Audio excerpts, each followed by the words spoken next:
don't know if anybody's out there, but thought I'd go live for a while. Haven't done it for a number of weeks. So I'm just going to sit here and do a bit of knitting while I wait to see if anybody's coming on. Just been to my granddaughter's all afternoon. Been harassed with Thomas the Tank Engine and putting the track up and till it was time for tea.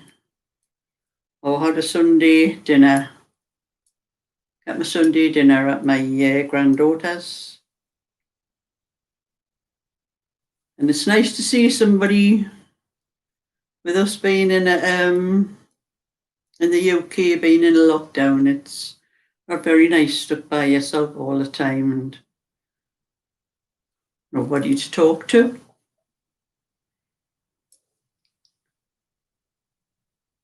Well, my granddaughter gets her ears felt on a Sunday. I go down on a Tuesday as well because I'm in a bubble with my granddaughter. So, seeing as I live by myself, I can go down there. With her stuck in with the kids, and that sometimes she welcomes a bit of adult conversation. But I'm busy knitting. It's a sweater. I'm busy knitting, and I started this. Not sure when I started it actually, but I've got the back. Done the back, and one of the sleeves, and I always do the back and one of the sleeves first.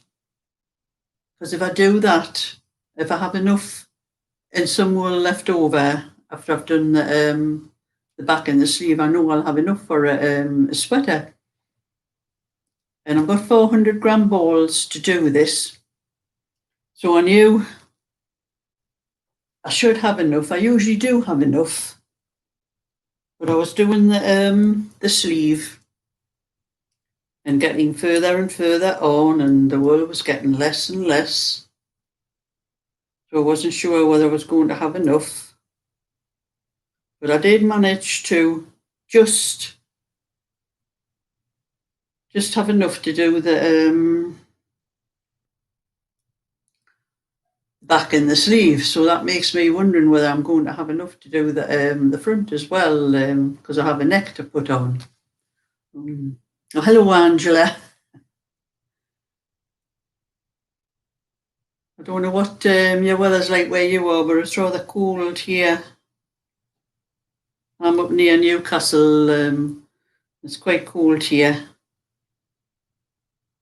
And I've done a mistake on this. I've done the wrong stitch. I'll have to go back a little bit.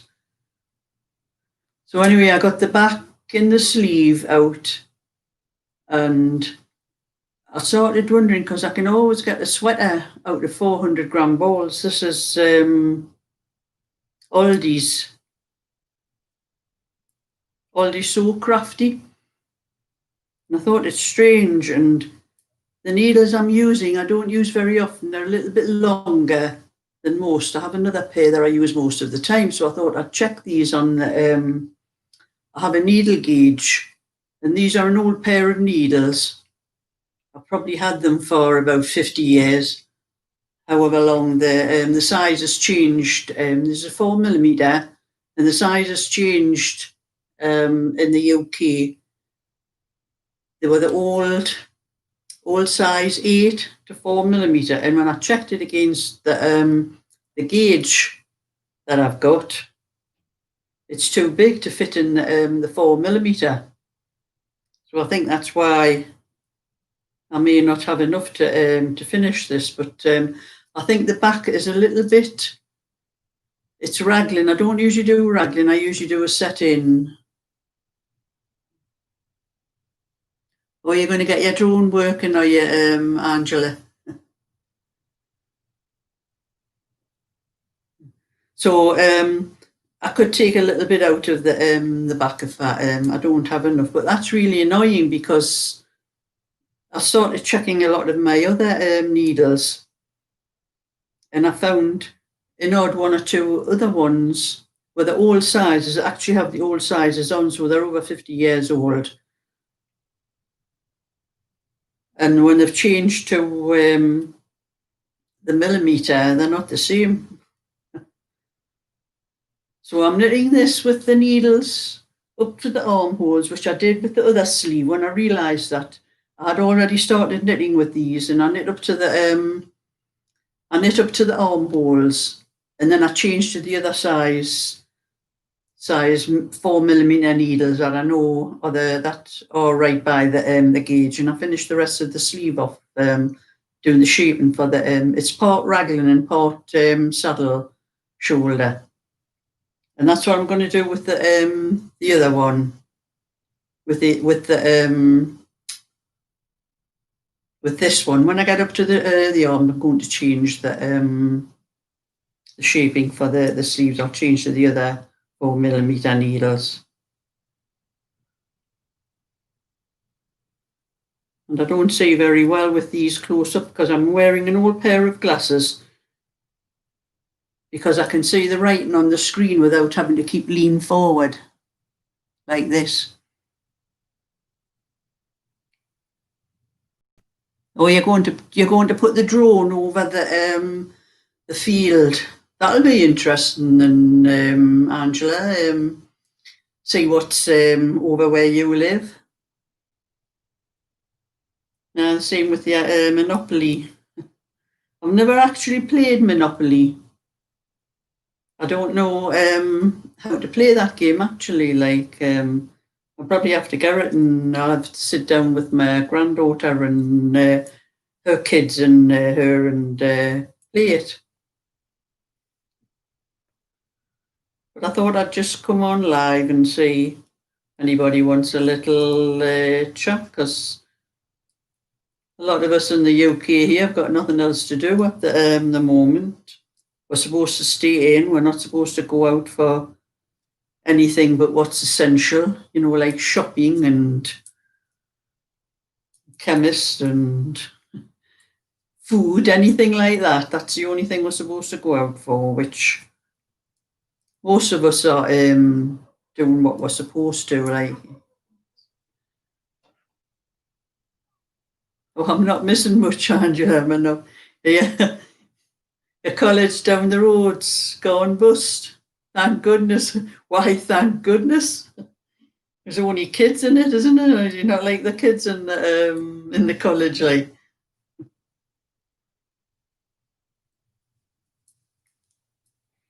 Well, I'm lucky. I live on it's a small estate, and there's just a large green outside where I live. So there's all it is just the houses around me. But I do have a lot of tracks at the back of me. I can go out in my back garden there's a track runs straight down the bottom past my garden, and it's called the Riva Cycle Path. And there's a lot of tracks where we can go around, and you can see the horses in the fields and things like that, where I like to have a walk around now and again. Oh, it's a long story, is it, Angela? Yeah, you'll have to tell us sometime. But I suppose kids in colleges, we were all kids ourselves at one time. We know what we're like when we were kids.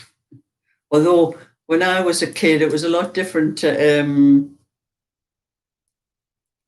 what it's like nowadays. Like with kids, we didn't have the things and the technology.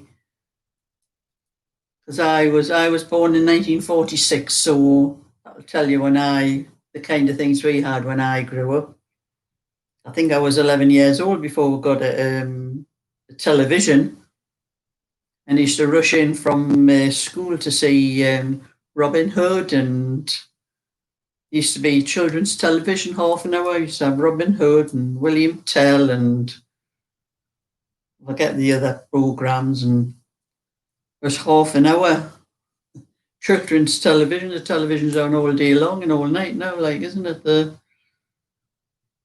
programs that we had, and we used to sit of a night time and watch the little dot going off the television at 10:30. There was nothing on to watch. Yeah, television is a lot different than it was in my day. Life's a lot different to what it was in my day. I've got two sisters, and I'm the middle one because I was the trouble. And I used to have to look after my younger sister. Well, I'm nearly 4 years older than her, and used to have to take her.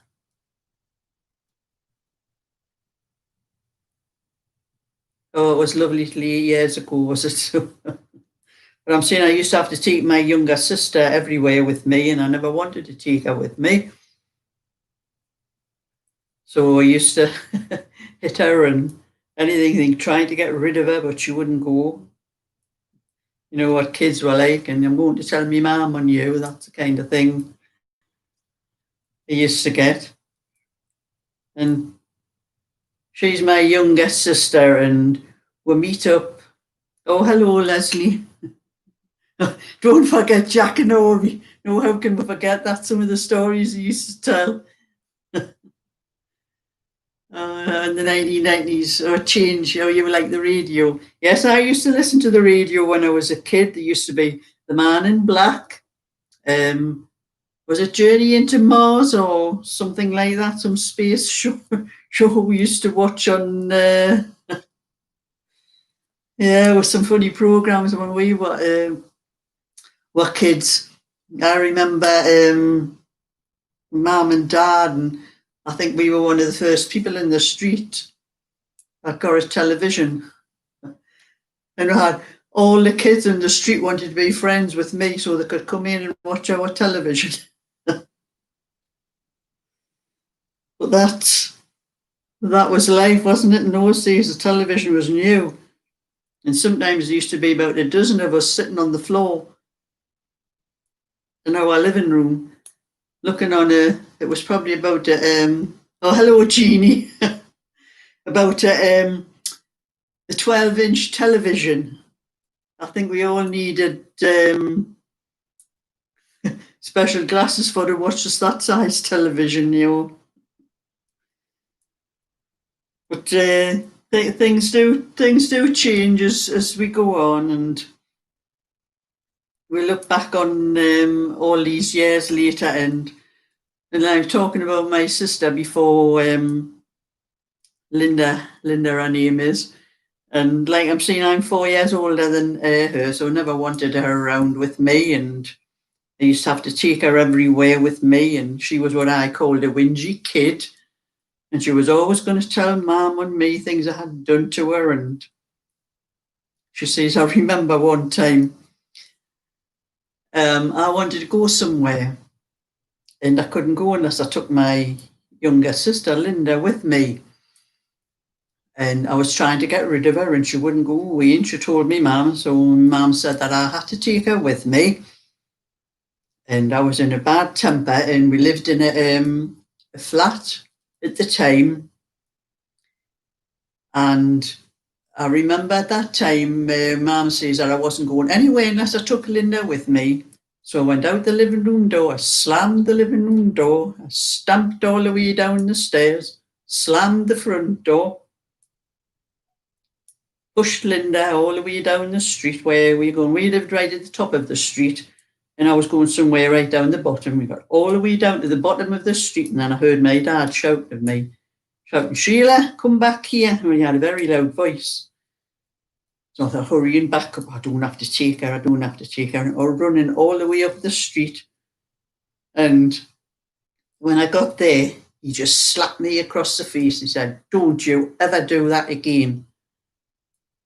And I did learn something from that, not to slam the door and not to stamp down the stairs anymore. But when I got down and caught back up with Linda again, I kicked her and hit her all the way to where I was supposed to be going. And me and Linda are very good friends now.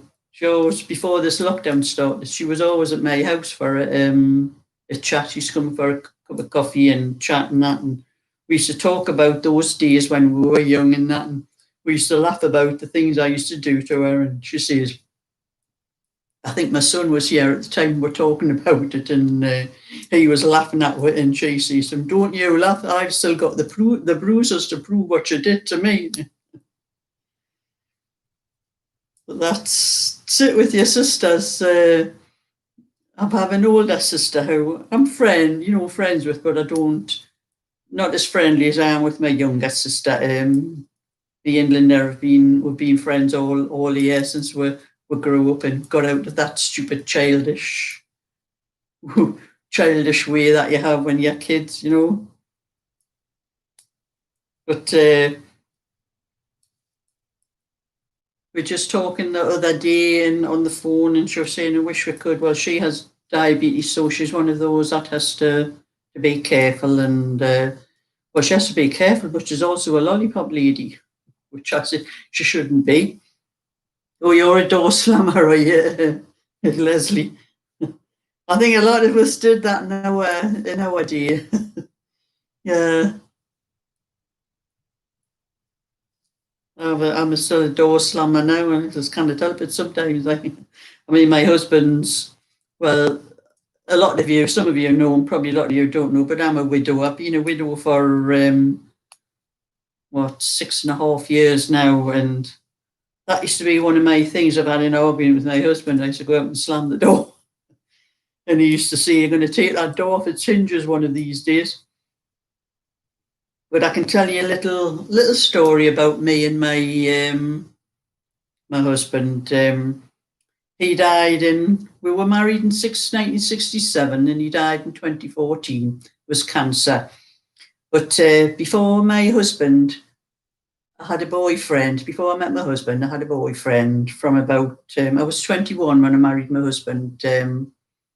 But I had a boyfriend from the age of 17 up to 19. And we were very close at the time. We were going to get married, and one or two little things cropped up in arguments, and anyway, he worked with my dad, was a steel erector, and he worked with my dad. And things happened with arguments, and we parted.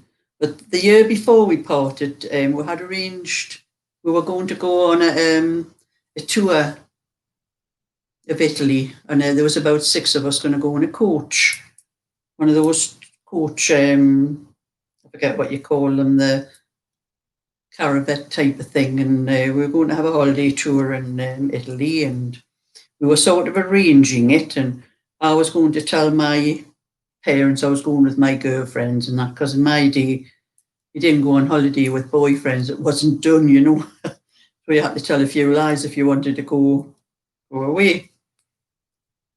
And that's what I said anyway. And we were talking about it, and we had 1 or 2 arguments. And then this boyfriend I had, he was called Mel.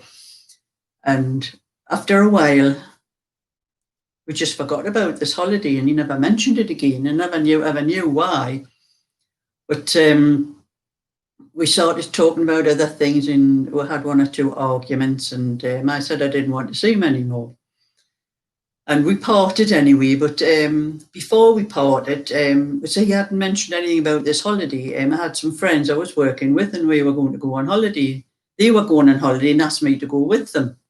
So that's what I decided, and that was one of the arguments I had with Mel. He said I wasn't going on holiday with these friends of mine, and I said nobody was telling me what I could do. I was going on holiday if I wanted to go on holiday, and that's what I did anyway. I did go on holiday with these friends at the time, but me and Mel parted anyway, and went our own ways. And he met somebody, and later on got married, and I met my husband about 1.5 years later, and we married. And my dad was very upset because he liked Mel and he wanted us to get married, and just the way things happened. And the last time, it was 1971 when I saw Mel again. and I was at my parents', and I had an 18-month-old baby, little boy at the time, and I was pregnant, about 8 months pregnant, with my second little son. And I happened to be at my mother's estate when Mel called in. He used to pick my dad up for work and drop him off again. And my dad knew I was there, so he asked Mel to come in. He said, "You want to come in and see Sheila?" So he came in with my dad, and we had chat and that. And I used to get the bus because I didn't drive then. And it was nearly time for me to go home. And Mel said he would give me a lift into Newcastle, where I had to get a bus from Newcastle into North Shields. That's where I was living at the time. So we drove then, and I know exactly when it was. It was 1971. It was July, because my son was born in August, and I was about 8 months pregnant. And we stopped on the way, and he was sitting chatting, and he was telling me that he was getting divorced, and was there any hope for us too? And I just laughed, and I said, "Mel," I says, "I'm married now." I says, "I've got a son here and another one on the way." I says, "It's no good." And he said, we're talking, and he said, "Well, I think I was a fool, wasn't I?" And I says, "Well, them's your words. But I says, there's nothing for us now, because, like I said, I'm married, and I'm happily married, and I've got one children, another one on the way," and that. We just left it at that. And I know that exactly when that was. It was July 1971, because my son was born a month later. And that was the last time I saw him, and I never had anything to do with him again after that. And it wasn't until it was some time after my husband died, it was 2014, and about a year and a half later, I think, it was, or about a year later, I'm not sure exactly who, about a year later, I'm looking through my sorting out old photographs, and I came across an old photo of Mel that I'd had from all those years ago. And looking at her, and I was wondering, I wonder how he's coming on now. And I thought, I had no idea where he was living or anything like that. So I thought I'll look on Facebook. Maybe he's on Facebook. And I looked him up on Facebook, and his name was there, but it was like a dead account. It hadn't had anything on it. And I did leave a message on it just in case it was still open, and I never heard anything about it. And then I forgot about it for about 6 months.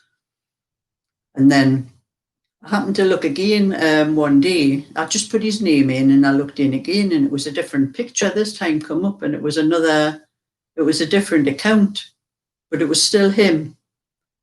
And I left a message with him and told him who I was. I told him my maiden name, and because he might not recognise me from the photograph.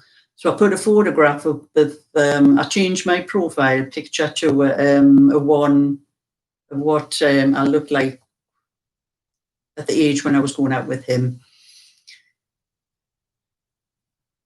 Oh, hiya, Jan. And I'm just telling a little story at the moment. And when I seen I looked up, I left a message and told him who I was. And anyway, I got a message back. And only the message I got back from him was on the news feed. And he was talking about all personal things on the news feed. And one of my friends who was watching at the time, she sent a message to me through Facebook. She says, through Messenger it was. She says, "Sheila," she says, "everybody can see what you're typing on. You're on the news feed." And I didn't realise it either, because it was all personal things he was putting up. So I had to message him. And I said, "Mel, will you go on to Messenger, please? Everybody can see what we're talking about." And he come back, and "What's Messenger? How do I get on Messenger?" I says, "Look, just give us your telephone number and I'll ring you." And that's what he did. He gave me a telephone number, and we were talking, and I arranged to go and meet him, because I said, we're just wondering how life, how life had treated you after all those years and that. And it turned out that he was widowed about the same time that I was made a widow. And I went up to see him, and we had a long talk and chat and everything. And he told me he had worked with my dad for a number of years, even after the last time I had seen him. He was still working with my dad for a number of years. And my dad, I used to hear things now and again from my dad, about him and that. And I knew that he was going to be divorced at the time, but that was about all. And he had told me, my dad had said that as well. And anyway, I went up again and we picked up a relationship where we left it off all those years ago.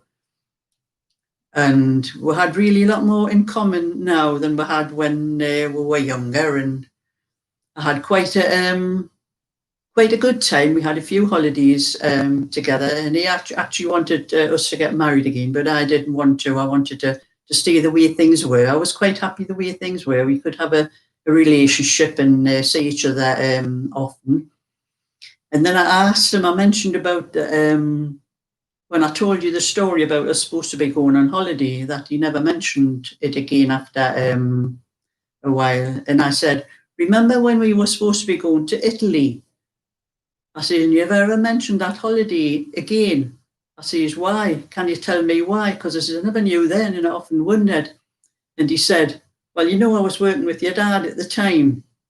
I says, yes, I know, you worked with my dad for a few years. And he said, well, we were on the roof. We had been on the roof doing what they were doing on the roof. And he says, and I came down into the cabin to have a cup of tea with the boys that I was working with. He says, your dad was still outside, busy on the what they had been doing. He was sorting some more things out that I'd take up onto this roof. And he said, the other boys in the cabin were asking me, he says, oh, what are you doing for your holidays this year? And he said, well, I told him, he says that, me and Sheila we're going to go around Italy in a camper van, something like that it was. He said, we're going to go around Italy in a camper van, go touring around. He says, and your dad walked in the door and he says, not with my daughter, you're not. So I says, oh, that's what happened then, did it? He says, my dad never ever said anything, but I said, when I told him and my mother that I was going on holiday with a lot of girls later on, his answer to that was, you'd better be going with the girls. That was all he ever said, and I never wondered why he said that, and I never realised then, I suppose in my day, I mean, that would have been I think it was about 1962. I would have been about 18 at the time, I think. You just didn't go on holiday with boyfriends in those days. So that's a little story. And so me and Mel, we had 18 months together, and he died of cancer as well. So I'd lost my husband and my old boyfriend from that same disease. But that's life. And I'm by myself now, and so I just enjoy what I can of life now, and go and see my granddaughter whenever I can. And this last year, oh, Jan, you've been trying to get to grips with King Cole pattern number 5059, yummy cut blanket, which calls for this intarsia technique. That's Fair Isle, isn't it? And joining a block colours. Crikey, you need a video to do on it. I think you probably would. So you like my story, Leslie, do you? Yes, it was very sad. It's Mel had actually come to live with me the last 6 months of his life, and he had lived in a self-contained house, and he had sold the house, and he was waiting to move into a flat. And this flat had 3 flights of stairs before you could get up to the flat, up to his flat. It was in a block because the house was too large for him. He didn't need a big house anymore and that. And he was trying to talk me into coming in to live with him, but I like my house where I live. There was no way I was leaving it, going into a flat. But anyway, it was about 6 or 7 weeks before he actually died. He was diagnosed with a brain tumour. And this brain tumour was from a tumour he had in his lungs that he didn't know about. And it was the most invasive kind of cancer you'd get. It was very quick. And from being diagnosed, he only lasted 7 weeks. And it was a thing that happened when he was waiting to go into this flat, when he realised he couldn't get up those stairs up to the flat. He was living with me at the time because he had already sold his house, and he was living with me until he could move into this flat. And then when he had this diagnosis, he knew he wasn't going to be able to, because of the brain tumour. He couldn't walk straight, and he was dizzy all the time. And so we had to get on to the estate agents and tell them that we're very sorry, but to the people who the flat belonged to, who were buying it off, that we're going to have to let it go. So he spent the last 6 months of his house with me, and my battery's running low on my computer. I'll have to plug it in before it goes off. That's it.